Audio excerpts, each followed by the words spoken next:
Setting up your brand new Asana account is easier than you might think, and in this video, I'm going to walk you through how to get started quickly so you can begin managing your tasks, projects, and teams without a hitch.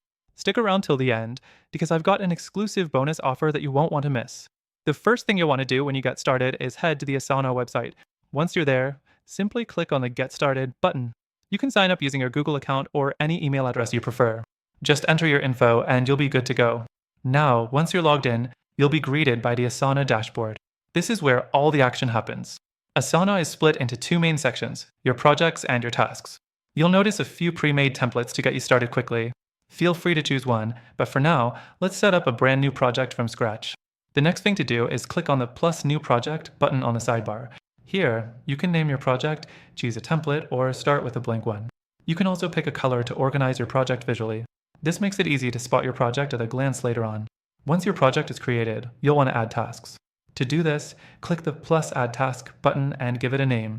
You can then assign tasks to team members, set due dates, and even add priority labels. If you need to break down tasks further, just click on any task to expand it and add subtasks. The fourth thing you should focus on is organizing your tasks into sections.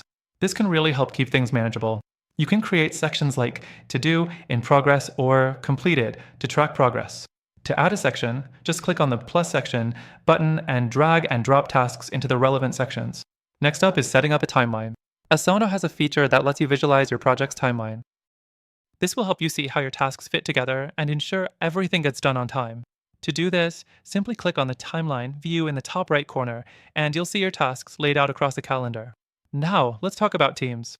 Asana makes it easy to collaborate with your team members by inviting them to your workspace. Click on the Invite button and add team members by entering their email addresses.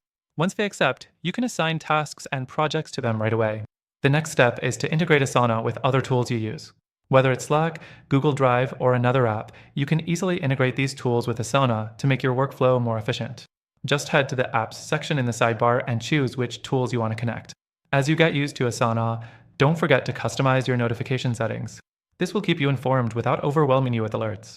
You can choose to get notified about task changes, mentions, or project updates. Simply go to your profile settings to adjust these preferences. And lastly, let's talk about the reporting features. Asana allows you to track your team's performance and project progress with detailed reports. To access this, go to the Reports section and select the data you want to analyze. You can view task completion rates, project timelines, and more. That's it. You now have a basic understanding of how to set up your brand new Asana account. Remember, you can start using the software for free with our exclusive bonus by clicking the link below. I hope this video helped you get started, and if you have any more questions, feel free to leave a comment below.